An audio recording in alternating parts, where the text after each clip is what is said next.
우리 어제 참 감격적인 14절 말씀을 중심 성구로 삼았습니다. 삼위 하나님이 다 언급되고 있었죠. 14절에서 영원하신 성령으로 말미암아 자기 자신을 아버지께 드린 그리스도의 피가 바로 이런 삼위일체적 관점에서 다루어집니다. 그리스도의 피가 무슨 일을 합니까? 우리 양심을 죽은 행실에서 깨끗하게 하고 우리 양심에게 자유를 주고 또한 살아계신 하나님을 섬기게 한다. 무엇이? 그리스도의 피가. 이게 하나님을 섬기는 인생의 목적을 이루는 것도 그리스도의 피. 우리의 양심에 자유를 주고 양심에 기쁨을 주는 것도 그리스도의 피. 그러니까 그리스도의 피가 얼마나 중요한지 우리가 알겠죠. 오늘 본문도 거기에 대한 내용이잖아요. 이 역설의 은혜, 피의 은혜. 피란 건 누군가 희생을 당했다는 것이죠. 근데 그 희생으로 말미암아 누군가 산다는 것입니다.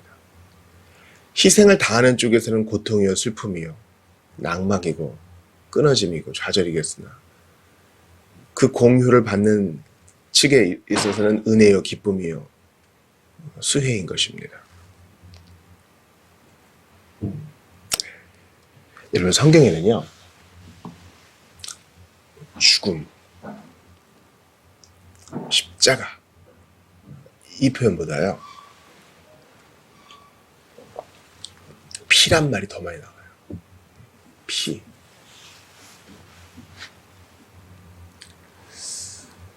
그러므로 우리가 이 자주 나오는 단어에 주의를 기울여야 돼요. 오늘 본문에 보니까 이 피가 하는 일이 나오죠. 19절 보세요. 모세가 율법대로 모든 계명을 온 백성에게 말한 후에 송아지와 염소와 및 물과 붉은 양털과 우슬초를 취하여 그 두루마리와 온 백성에게 뿌리며, 이 피를 양털에 묻혀서 우슬초 끝에 매달아 이렇게 뿌립니다. 백성에게도 뿌리고 두루마리에게도 뿌려요. 피로 맺은 언약이죠. 이 계명을 지키면 생명이요 하나님 말씀을 지키지 아니하면 죽음입니다. 에발산과 또 다른 축복의 산에서 백성의 산이 백성들이 아멘 아멘 한 거 기억하시죠? 축복에도 아멘, 저주에도 아멘이에요. 두 산에서 백성들이 각각 반씩 나뉘어서 언약을 지키는 자에게는 복이 있을지어다 아멘. 또 다른 산에서 언약을 어기는 자에게는 저주가 있을지어다 아멘. 그러니까 우리가 여러분 집회 때 신나서 신명이 나서 아멘 하는 건 좋은 일일 수도 있어요. 근데 그거 내 마음에 흡족해서 하는 거잖아요. 아멘. 근데 아닐 때에도 아멘 할 수 있어야 돼요. 왜냐면 하나님 말씀이니까. 아멘은 내 마음에 썩 들 때만 하는 거 아니에요. 이 율법의 말씀을 모두 지키지 아니하는 자에게는 저주가 있을지어다. 내키지 않아도 아멘이에요. 왜냐면 진실로 그러하니까. 그러니까 그리스도가 하나님 앞에서 예와 아멘이 되시다는 것은요, 우리를 위해서 저주를 뒤집어 쓰셨다는 것도 돼요. 우리에게 축복 주시고자, 우리에게 복 주시고자, 우리에게 저주를 쓰신 거예요. 예수님은 십자가에도 아멘, 부활에도 아멘 하셨어요. 성육신에도 아멘, 승천과 보좌 우편에 앉는 영광에도 아멘 하셨다고요. 이거 이미 결론이 다 나은 거죠. 그 피가 그렇게 일을 해요.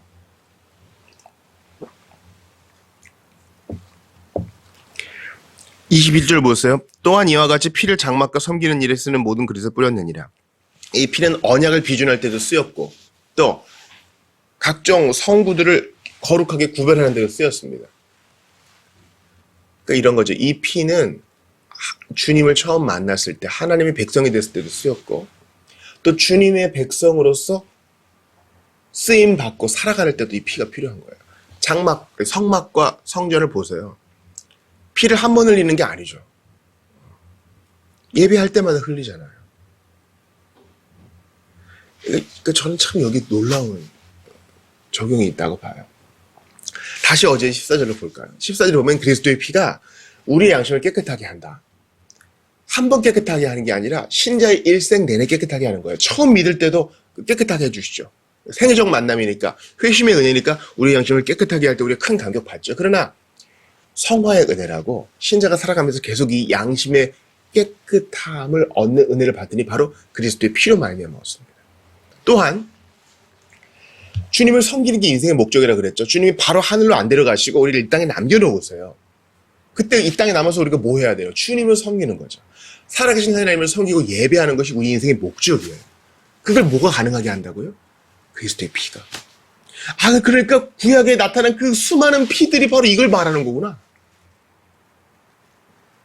주님을 만나고 하나님의 백성이 되고 하나님의 백성답게 쓰임받고 주님을 섬기는 것, 바로 피가 가능하게 하는 것이구나. 그러니까 반복적으로 드렸던 동물의 피는 바로 그리스도의 피를 가리켜 보여주는 것입니다.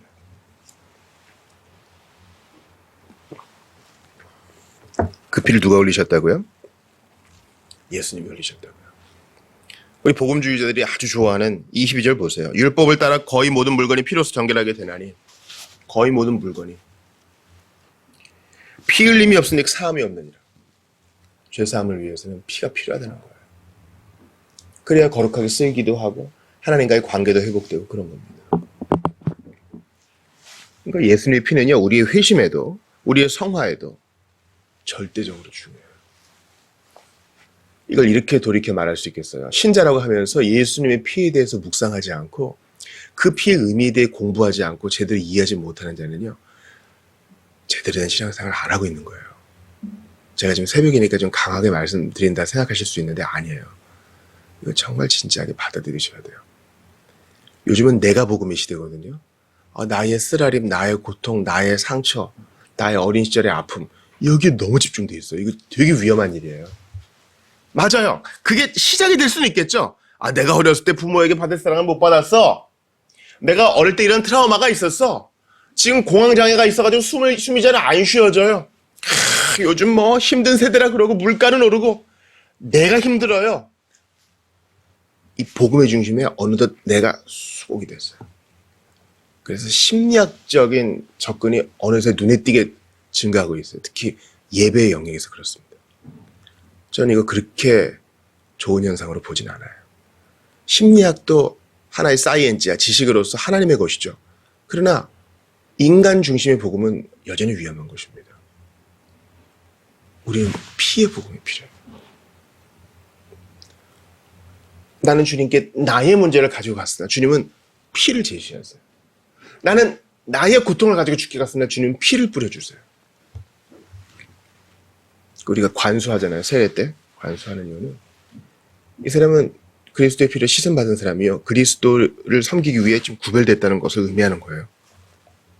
피. 우리가 여기에 조금 더 천착해야 돼요. 우리가 예배 시작하기 전에 찬양 불렀잖아요. 제목이 나의 하나님이에요. 하나님을, 크신 하나님을 나의 하나님, 나의 구원자, 유일하신 주님, 영원하신 주님, 이렇게 고백하고 나아갈 수 있는 이유는 피 때문에 그래요.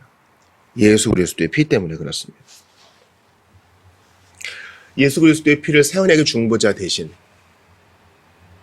바로 그분이 흘리셨어요. 새 언약의 중보자 되신 예수 그리스도께서 피를 흘리심으로 우리가 오늘을 살아가는 거예요. 신자라고 하면서 힘없이 픽픽 쓰러질 때 그 피가 우리를 새롭게 해요. 여러분, 엄밀히 말해서 피를 주님이 흘리실 필요가 있었을까요? 모세 언약 생각해 보세요. 이게 보이면 이제 첫 언약이라고 나오죠. 18절에 보니까 첫 언약도 피 없이 세운 것이 아니니, 이거 모세 언약 말하는 거예요. 시내산에서 백성들과 맺으신 언약. 백성들이 당신이 올라갔어서 그래서 모세 혼자 올라가죠. 돌판을 받아 갖고 와서 하나님 앞에 언약식을 체결해요. 백성들이 뭐라 그래요? 우리가 다 지켜 행하겠나이다. 자신감 있게 얘기해요. 그 말은 뭐예요? 안 지켜도 안 지키면 어떤 손이라도 제가 무릎 쓰겠습니다. 그 말인 거예요. 근데 못 지켜. 하나님의 요구는 참으로 정당하나 지킬 능력이 없어요. 지킬 마음도 없고. 그런데 갑자기 아브라함 언약이 생각나요. 아브라함 언약 때는요, 신에서 언약과는 뭔가 달라요. 신에서 언약은 주님과 백성 사이의 상호적인 언약이었죠. 근데 아브라함 언약도 상호적인 언약인데 쪼갠 짐승 사이로는 주님 혼자 지나가요. 약속이 파기될 경우 우리 당사자 중 하나가 이 쪼갠 짐승처럼 돼도 상관없습니다. 이런 표현이잖아요. 나중에 이 쪼갠 짐승이라는 제목으로 설교를 한번 해야 돼요. 우리 성도들이 반복적으로 이 하나님의 언약과 피에 대해 배워야 되거든요. 근데 하나님은 한 분이시기 때문에 은혜, 언약의 성격도 하나예요. 아브라함 언약이든 모세 언약이든 다 피가 연루됐어요. 쪼갠 짐승은 죽으면서 피를 흘렸고, 모세 언약도 그 피를 두루마리와 백성들에게 뿌렸고, 그러고 보니까 에덴에서도 언약이 맺어진 것 같아요. 당장 죽을 것이라 했던 그들이 생명이 연장됐고 추방되었으나 하나님은 그들에게 기회를 줬어요. 약속을 줬어요. 뭡니까? 짐승. 무화과 나무 치마가 아니라 짐승으로 옷을 입혀줬어요. 짐승이 있으려면 누군가 피를 흘려야 돼요. 그러므로 언약에는 피와 희생, 이게 전제되어 있어요. 그러니까 우리 예수님께서 피를 흘리신 것은 죽어버리고 말아야지 이렇게 우발적으로 흘리신 게 아니에요. 그것은 약속된 피요, 언약의 피예요. 우리를 정결하게 하시려고, 우리를 거룩하게 하시려고, 우리로 하여금 양심의 자유를 얻게 하시려고, 우리로 하여금 하나님을 섬기게 하시려고 흘린 피예요. 피 흘림이 없은즉 사함이 없느니라. 이것은 에덴부터 지금까지 영원한 진리입니다. 오늘 본문에 갑자기 그 유산 얘기가 나와요. 유언은 유언한 자가 죽어야 되나니 유언은 그 사람이 죽은 후에야 유효한즉 유언한 자가 살아있는 동안에는 효력이 없느니라. 이것을 언약이라고도 말씀할 수도 있겠지만 이것이 유산이라고도 볼 수 있어요. 그리스도의 유언장이라는 개념, 곧 그분이 자신의 피를 흘리신 죽음을 통해 우리에게 남겨주신 유산의 개념입니다. 이 복 어떻게 얻을 수 있어요? 피로, 그리스도의 죽음으로 얻은 거예요. 예수님이 쭉 죽은 짐승처럼, 쪼개진 짐승과 같은 그 희생을 당하셨어요. 죄를 범한 인간의 죄를 가려주기, 부끄러움을 가려주기 위해 그 가죽 제공하기 위해서 짐승이 죽임 당한 것처럼 예수님이 그렇게 죽임 당하셨어요. 어렸을 때 뿌려진 그 피처럼 예수님의 피가 뿌려졌어요. 대신 죽으신 거예요. 언약을 파기한 건 우리인데 그리스도께서 대신 죽으신 거예요. 여러분, 중보자는 사실 필요 없어요. 왜냐하면 언약이 맺어졌고 주님이 하실 일은 언약을 어긴 자, 하나님 말씀을 지키지 않은 자를 그냥 벌하시면 돼요. 사건이 너무 명백한 경우에는요, 변호사를 선임할 것도 없어요. 국선 변호사 앉혀놓고 구형하면 돼요. 왜냐면 잘못이 너무 명명백백하잖아요. 너무 명명백백하잖아요. 근데 은혜로운 중보자, 그러니까 피를 뿌려요. 피를 흘려줘요. 대신 보석금을 지불해요. 그러니까 이 중보자란 개념에도, 언약이란 개념에도 은혜가 담뿍 담겨 있어요. 자격 없는 자에게 부으신 이 피의 은혜, 피의 복음, 이런 마음에 새기시기를 바랍니다.